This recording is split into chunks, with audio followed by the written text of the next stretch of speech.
The scientists at Rothko have helped us with a demonstration. Here we have 2 refurbished robots. Their parts reassembled with glue.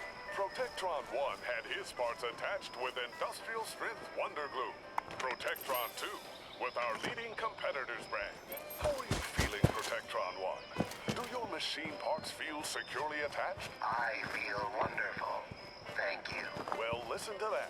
You sound like you're ready to patrol the streets again. And what about you, Protectron 2? Ready to get out there and defend Appalachia? Tell me. My word. It seems Protectron 2 doesn't have the same zest for life that Protectron 1 has. Clean Oh, up dear. this, fix that. Never seems to end. Can't I just live out here in peace? Clean this up, will you, number 1? Yes, sir. Yes, ma'am.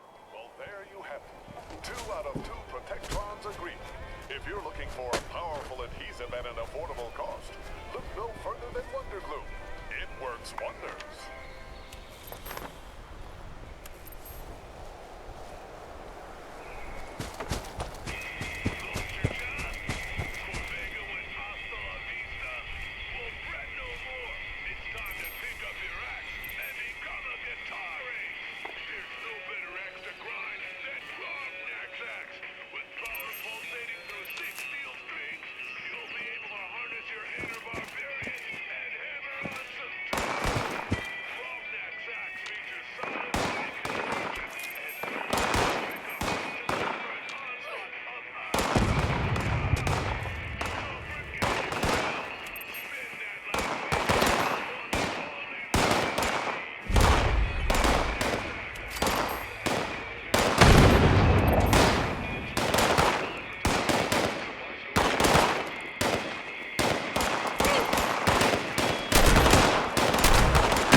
That smells terrible.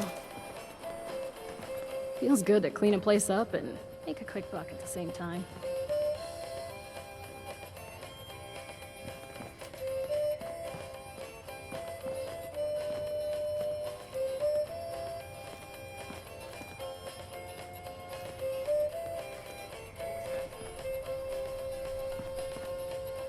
A radix a day keeps the blues away.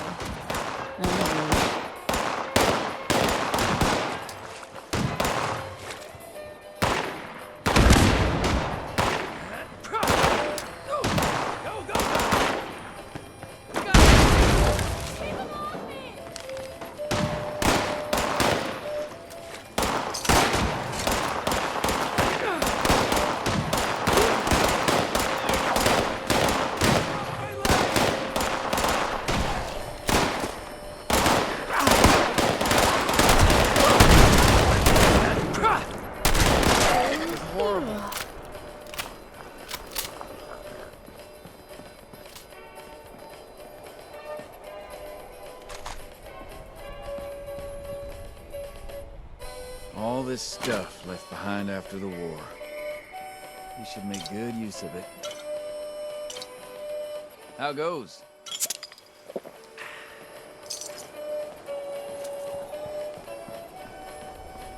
Hey, sure we take things, but we're cleaning up this mess as well.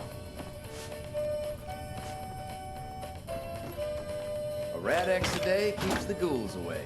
I wish. Find you!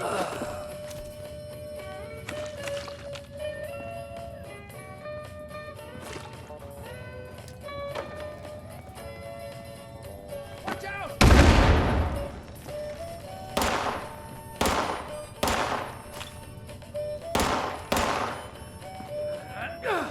We'll get through this. That hurts.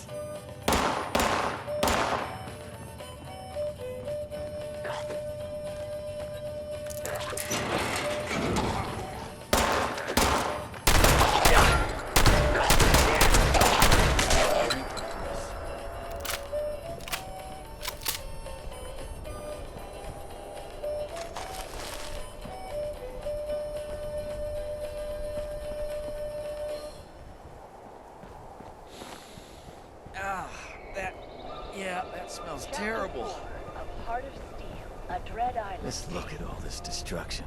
7 How could days that war after their possibly have been worth We it? find our trinity of wayward castaways making their way. If I have to through the pick up little one more explored box of northern raw regions of asbestos, the I'm gonna island. lose my mind.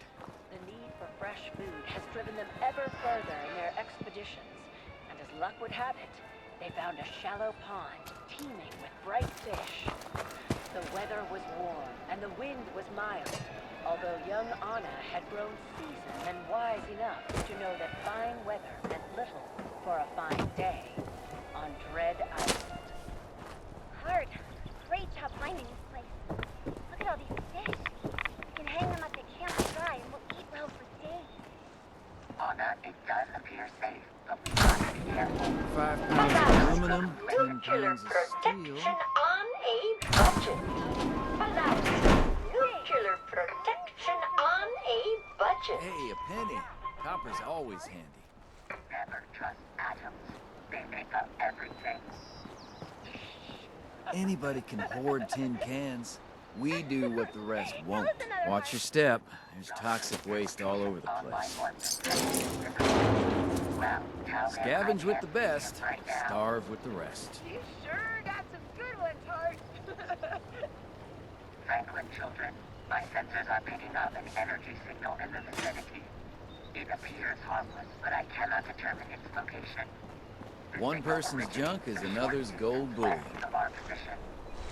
What is it, Hart? Should we go find out? Easy, Emilio. Not so fast. Let's just take a quick look, okay, Hart? It may be something useful. I am not reading immediate danger, but I advise you to proceed with extreme caution.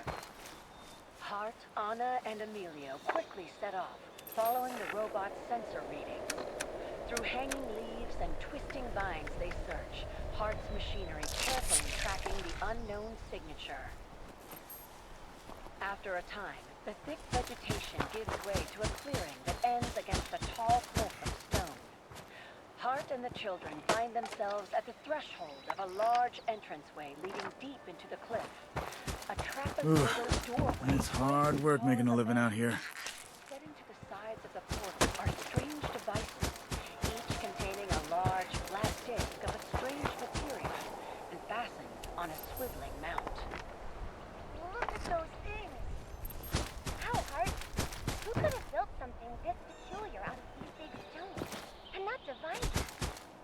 This construction contains the source of the energy reading. My scans indicate these structures are over 1,000 years old, and Anna, I am afraid it looks like Emilio is not waiting for further analysis. Anna, look! Emilio, wait! Don't touch anything! Before he can be stopped, Emilio has pushed on the nearest of the odd metal devices along the side of the doorway. It spins far more easily than its ancient appearance would suggest. Upon coming to the end of its spin, the disc catches the beams of the bright afternoon sun. Anna's eyes stare in amazement as the beam jumps down the hallway, illuminating it as bright as moonlight. As the sunbeam travels, it meets similar attached fixtures down the hall and fills the entire structure with light, bouncing from disc to disc. Well now, isn't that something, Hart? Oh, Mother would have loved to see such clever engineering. Well, I'm the one who figured it out, Anna. Correct, Emilio. However, I recommend increased discretion. Anna, the source of the signal is close. My sensors have determined we could potentially use this energy to recharge my power cells. Alright, well, it's worth a quick look. But like you said, Hart, let's proceed with extreme caution. Carefully, they follow the strangely angled hallway deep into the unknown. Finally, the long hall comes to an end, the sunlit discs revealing a large, circular rotunda. Dust swirls in the air, lit by the reflected sunbeams. In the center of the room, where the shafts of light converge, stands a strange stone pedestal and a vibrant cut jewel, deep blue in color. The size of a lady's slipper, it sits splendidly on top of the pedestal, wrapped in intricate bindings of metal and curiously cut stone. Good isn't it? Have you ever seen one like it? Anna, this mineral appears to be able to absorb energy from the sun and store it. It seems to hold a significant capacitor charge. We can take it, right? Finders keepers, you know. Well, I suppose so. I don't see anyone around here using it for anything. Anna, the item is useful to us. However, its origin is unknown, and I advise we Proceed with extreme caution. Proceed with extreme caution. Okay, Hart, we will. With that, Anna advances, reaching out and pulling the dark, enchanting item from its cradle on top of the pedestal. With a rumble, the pillar of curiously cut stone and metal bindings begins to turn, spinning on strange axes, like the workings of a mad clock. It rapidly sinks into the floor, and then the ground itself begins to descend with it, dropping down into darkness where the illuminating beams cannot reach. Ooh, so that's where he's been hiding it. And that memorial ain't too shabby, especially since it's David we're talking about here. So now you'll have to repair that holotape, and there's only one place I can think of that may still have a functioning terminal to do it. It's out at Solomon's Pond. I know, you're thinking, what's tech like that doing out at such a cutesy little wilderness place? Let's just say some seriously intrusive operations went down there, so I'm pretty sure it's got just what we need. They stop and turn yards away as a dust cloud belches out of the entrance. Behind them, looming in darkness, some great invisible terror slowly grinds its way closer to the doorway, bellowing its stony refrain. Hart, it's coming! Do something! Anna, please keep Amelia back. I will engage my defenses. Get it, Hart! Get it! Hart unleashes its powerful laser attack, blasting the cliffside above the stone entryway. Massive chunks of rock face break away and fall, collapsing inward on the great stone gate.